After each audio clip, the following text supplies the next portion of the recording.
क्या रे, एक डायलॉग नहीं बोला जाता? कैसे बनेगा तू एक्टर? बचपन में आप लोगों ने परियों की कहानी तो बहुत सुनी।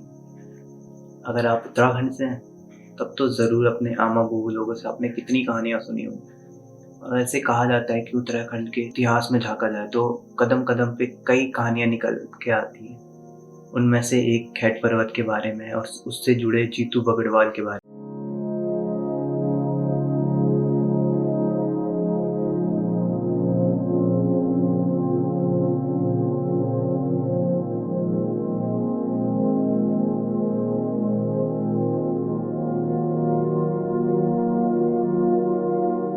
So what's up guys, my name is Rahul and you are watching my YouTube channel Devbhoomi series. तो क्या आपने कभी सोचा है गढ़वाल का पुराना दौर कैसा रहा होगा? नहीं सोचा ना? तो चलिए शुरू करते हैं। लेकिन हाँ, कृपया अपने कानों में हेडफोन डालें। जी हाँ, कानों में। तो आज की मेरी ये स्टोरी है गढ़वाल के टिहरी में स्थित एक पर्वत के बारे में, जिसे खैट पर्वत के नाम से जाना जाता है। तो कहा जाता है वहाँ आज भी परियां रहती है। जी हाँ, आज भी परियां देखी जाती है वहाँ पे। बहुत सालों पहले बगुड़ी गाँव, जो कि टिहरी गढ़वाल में स्थित है, वहाँ पे एक जीतू नाम का लड़का रहता। जीतू दिखने में बहुत ही सुंदर और बुद्धिमान था। उसकी बुद्धिमानता को देख राजा मानसा ने उसे अपने वहाँ दरबारी नियुक्त कर लिया और कुछ समय बाद उसे टैक्स वसूलने का काम सौंप दिया। राजा ने उसके काम से खुश होकर उसे कई खेत दान दिए। सब कुछ सही चल रहा था, पर एक दिन सोगनू, जो कि जीतू का छोटा भाई होता है, वो खेतों में रुपाई के लिए पंडित जी के वहाँ शुभ तिथि पता करने जाता।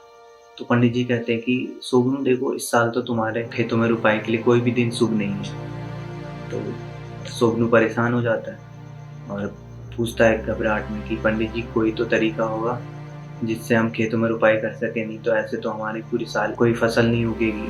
तो पंडित बोलते कि हाँ, एक उपाय है, आप जाओ और अपनी बहन सोगनी को ले आओ।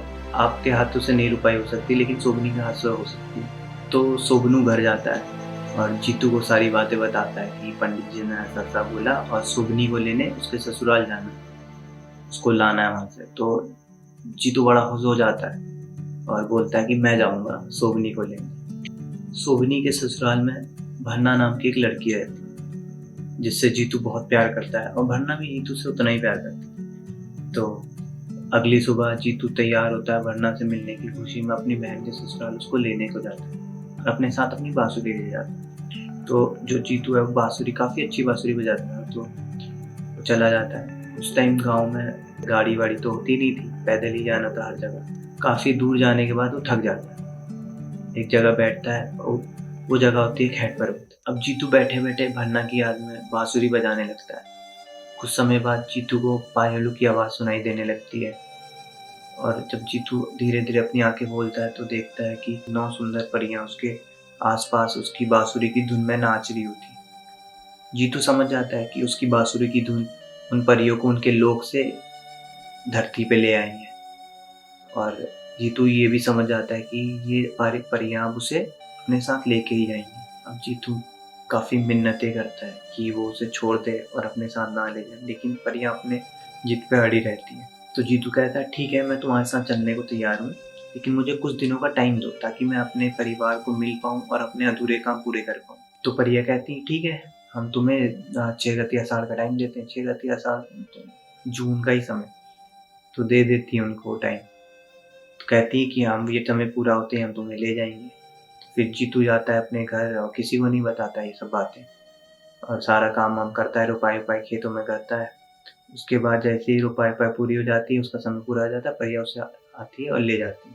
कहा जाता है कि जीतू के जाने के बाद उसके परिवार पे दुखों का पहाड़ टूट गया और उसके छोटे भाई सोगनू की भी हत्या कर दी जाती है। तो जीतू अदृश्य रूप में अपने परिवार की मदद करता है। उसकी अदृश्य शक्तियों को भाप के वहाँ के राजा ऐलान करते हैं कि आज से पूरे गढ़वाल में जीतू को देवता के रूप में माना जाएगा। तो तब से लेके आज तक जीतू बगड़वाल का गढ़वाल के हर गांव में उनके नाम का मंचन होता है। तो बात करें खैट पर्वत की, तो आज भी वहाँ पे लोगों को वो 9 परियां दिखाई देती हैं और रात में अकेले जाना तो सख्त मना है। आज भी वहाँ पे लोगों की खोने और गायब होने की बातें सामने आती रहती हैं। तो आज की हमारी कहानी में बस इतना ही। हमें कमेंट करके बताइए कि खैट पर्वत और उससे जुड़े जीतू बगड़वाल की कहानी आपको कैसी लगी। और भी रोचक कहानियाँ सुनने के लिए सब्सक्राइब करें देवभूमि सीकर्स को। Hope you enjoyed my video. Please like and subscribe my channel.